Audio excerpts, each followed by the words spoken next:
The Bloons community has developed some unwritten rules we all follow without even realizing it. In today's video, we'll uncover the unwritten rules of BTD6. I'll explain each of them, and I'll give you a unique punishment for each rule should you decide to break it. The first unwritten rule is that you always place a perma-spike at the end of the track. There are very few strategies in any game that apply 100% of the time, but you can never go wrong with an end-of-the-track perma-spike. Best case scenario, it saves you precious lives from a few leaked balloons.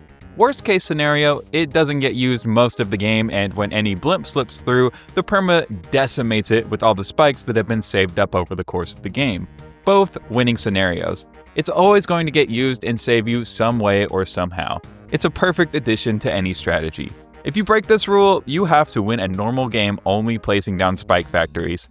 Good luck! But not every tower is essential. Some you should actually avoid like the plague. That's why you should never use the Super Monkey Fan Club. You get the upgrade, use it once, realize it's literally the worst thing ever, then proceed to completely forget about it. Those are the actions of any responsible Bloons player, because there's exactly 0 reasons why you would ever need this useless monkey. On top of all that, all the other dart monkey paths are superior in every way. The catapult can carry you through a lot of maps, and the tier 5 crossbow is the most beautiful thing Ninja Kiwi has ever made.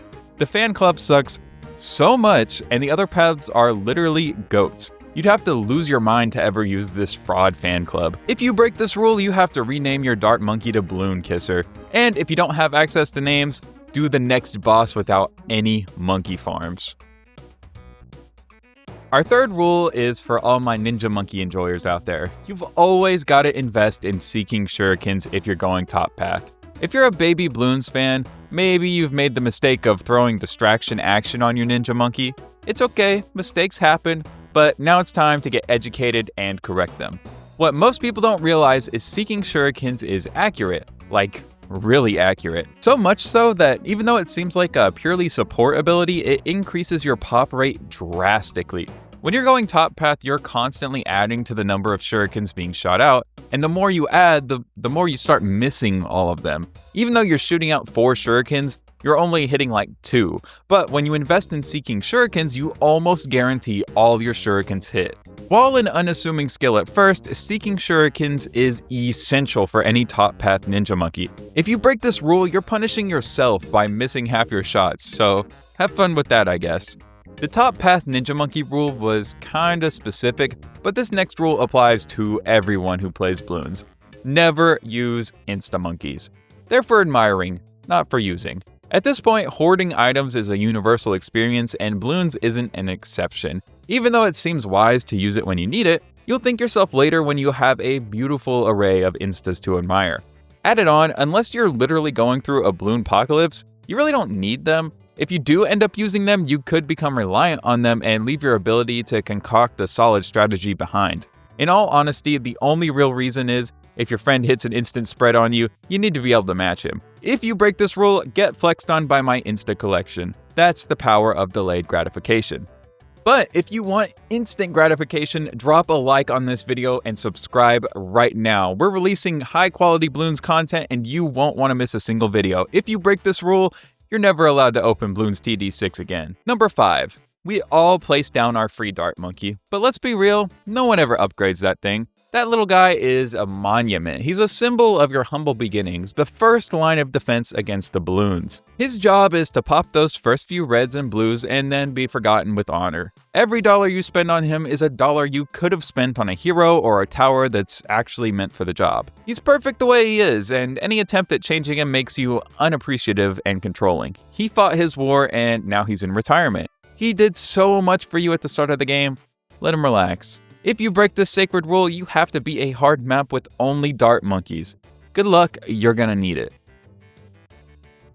If you end up doing the punishment, this next unwritten rule might help you. The 6th unwritten rule is that if a map has a long straight line, you gotta put a Juggernaut at the end of it, period.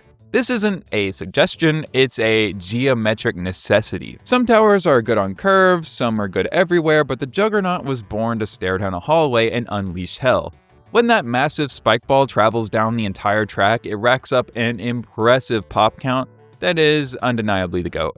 Placing a Juggernaut anywhere else is forcing it to live below its potential. You wouldn't put a sniper rifle in front of an obstacle. It's essential to place every tower in a spot where it can do its best work. If you do that with the Juggernaut, you'll have a new favorite tower. If you break this rule, you're never allowed to use Juggernaut again. You clearly don't know how to use him. Now you need to pay for Juggernaut. Luckily, our next rule can help with that. You must give in to the absolute unfettered greed and fill the entire map with monkey farms at least once. We're not talking about making some money on the side to buy some tier 5s. We're talking about a glorious, screen-lagging, unnecessary number of farms. Is there a pixel of free grass? It needs a farm. Can you fit one behind that rock?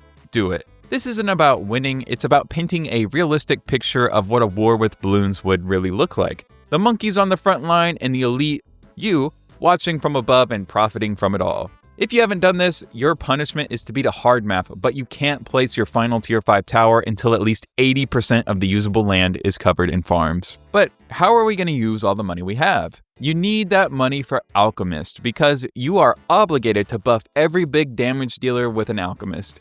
You have an Apache Prime, it needs a personal Alchemist. A new Paragon, it deserves a strong stimulant. Letting a powerful tower attack without an Alch buff is like being a bad manager who doesn't give their best employees the tools they need to succeed. It's inefficient, it's disrespectful, and it's just plain wrong. If you leave your main towers unbuffed, you are banned from using the top path Alchemist. No use in having something you don't use.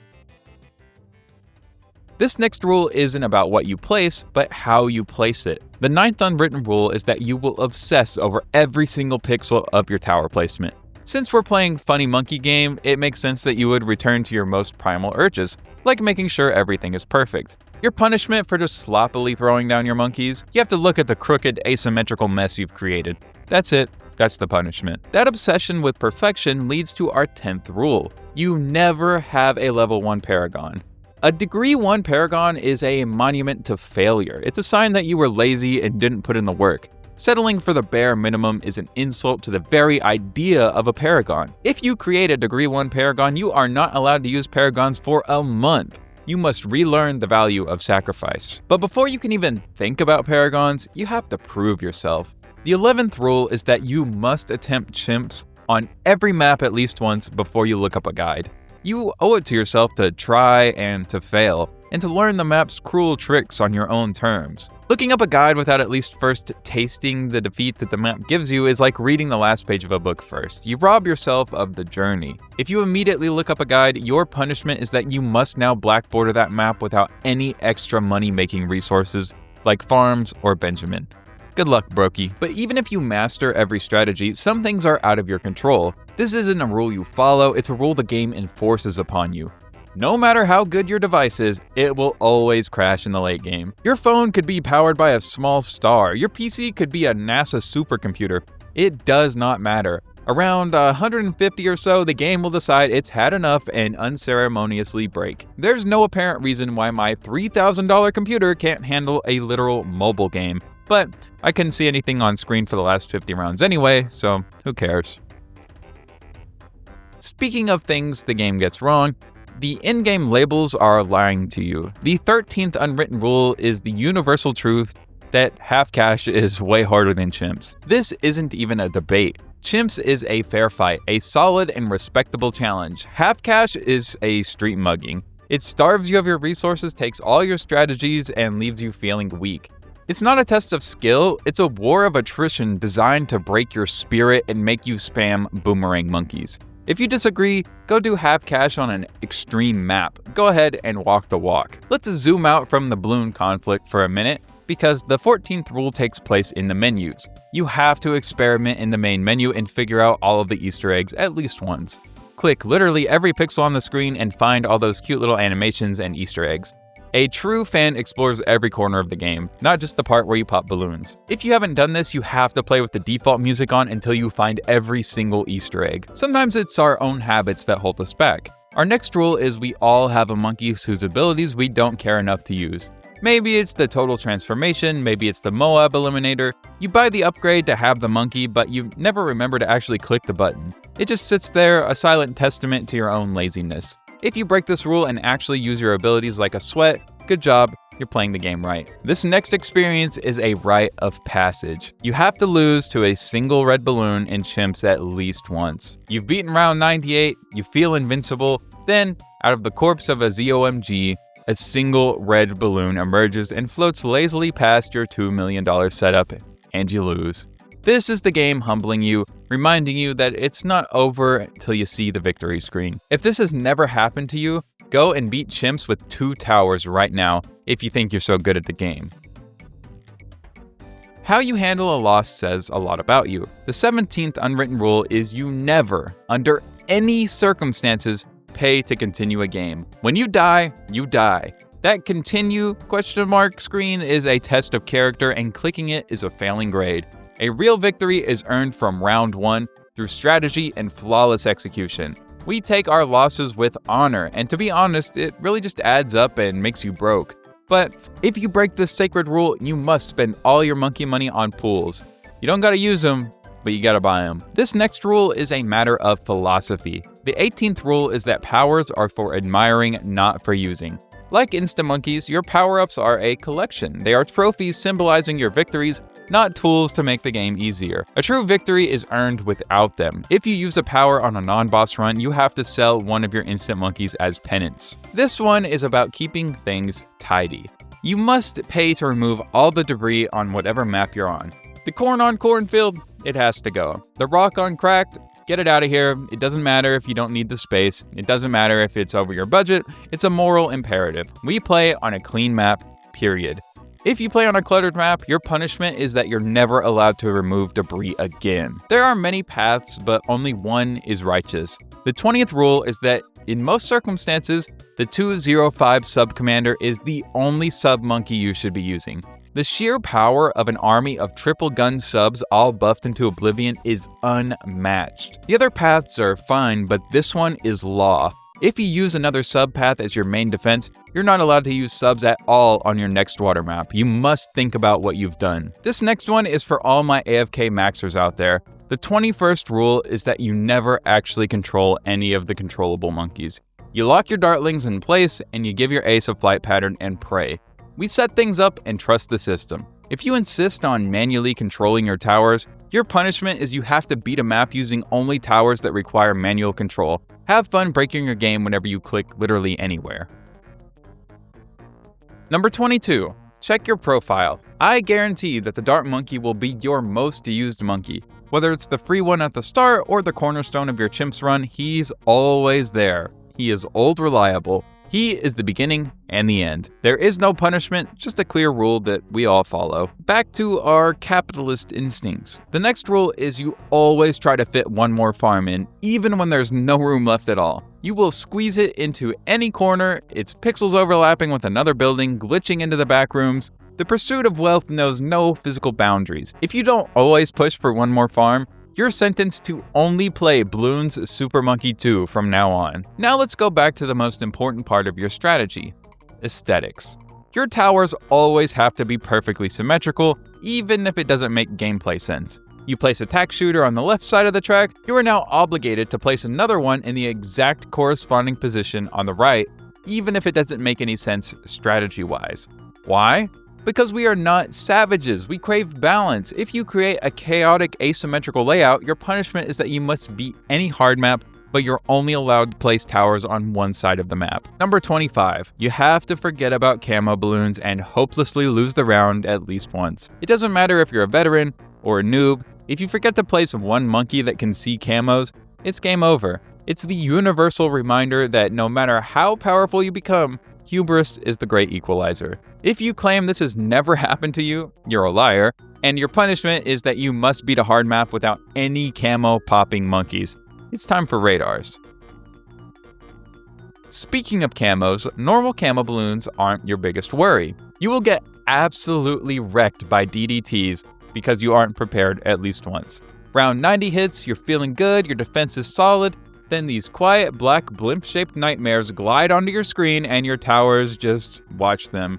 You realize your entire multi-million-dollar defense has nothing that can hit black lead camo balloons.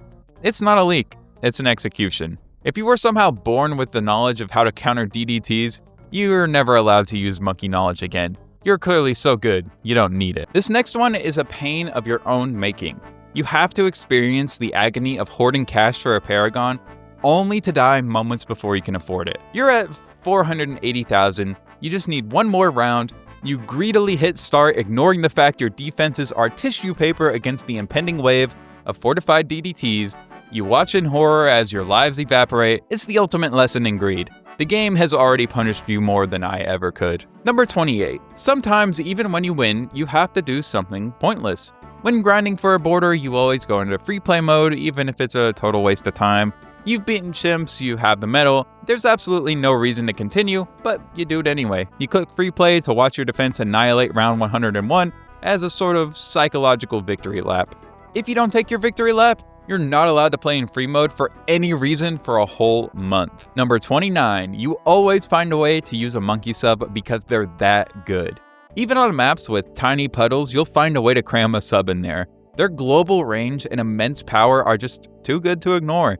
If you play a map with water and don't use a sub, you have to play the next 3 maps without placing any towers near water. Number 30. When in doubt, you always start off with an Alk buffed ninja. It's the most reliable opening in the game, the one you can fall back on for almost any map. It solves camos and lead popping before round 30. It's a legend for a reason. If you refuse to use this legendary combo, then you're not allowed to use ninjas or Alchemist at all for a week. This next one is about efficiency. The 31st rule is you always get pursuit on every helipilot you have. Why would you want to manually fly it around when it can do a better job on its own? We have technology for a reason. Set it and forget it. If you don't use pursuit, you have to beat a map using only a manually controlled heli as your primary defense. Number 32. When you're just about to lose, you always try to strategize even when it's hopeless. A DDT has slipped through. It's halfway down the track, you have 10 lives and no money, but you're still there, frantically pausing the game, trying to sell a farm to buy a 0-0 spike factory as if that's gonna change anything. It's a tragic denial of a commander who refuses to go down with their ship, even when the ship is already at the bottom of the ocean. If you just give up and let the bloon leak without a fight, you're not allowed to use military monkeys for your next game. A true commander never quits. Number 33. Every player has a weakness. Everyone has that one intermediate map they struggle with more than advanced maps. It's your personal demon, the one map that just laughs at your best strategies. It defies logic, but it's real. You must now go and beat that map on Chimps. It's time to conquer your demons. Number 34. This is a matter of sanity. You always mute the hero voices. You love Pat Futsty, but you do not need to hear him yell it's squashing time for the 400th time. The silence is golden.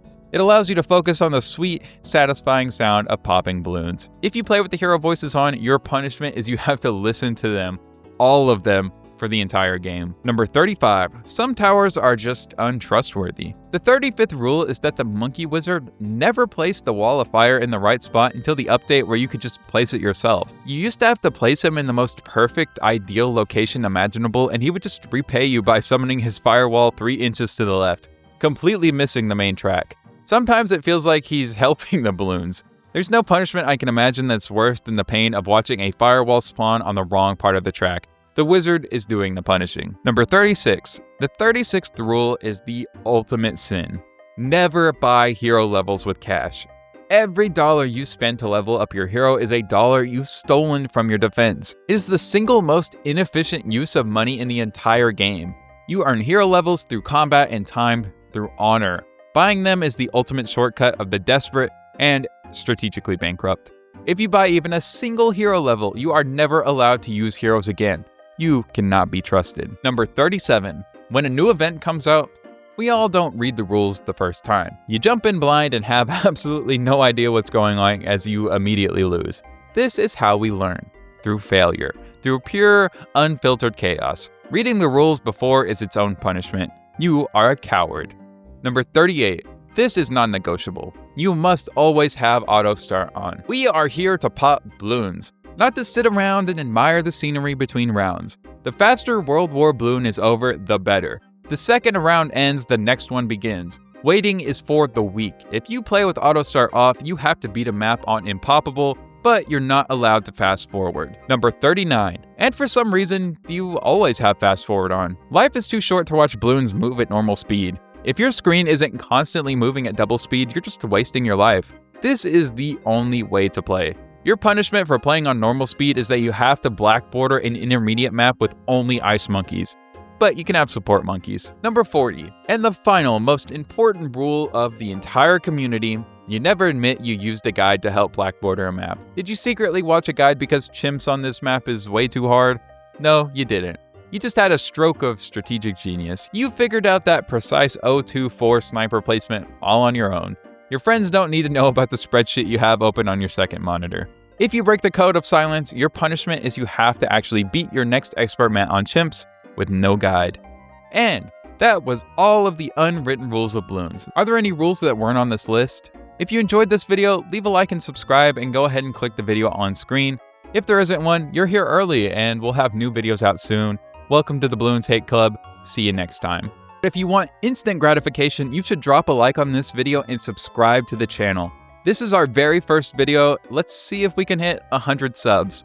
We'll be releasing high quality Bloons content and you won't want to miss a single video. If you break this rule, you're never allowed to open Bloons TD6 again.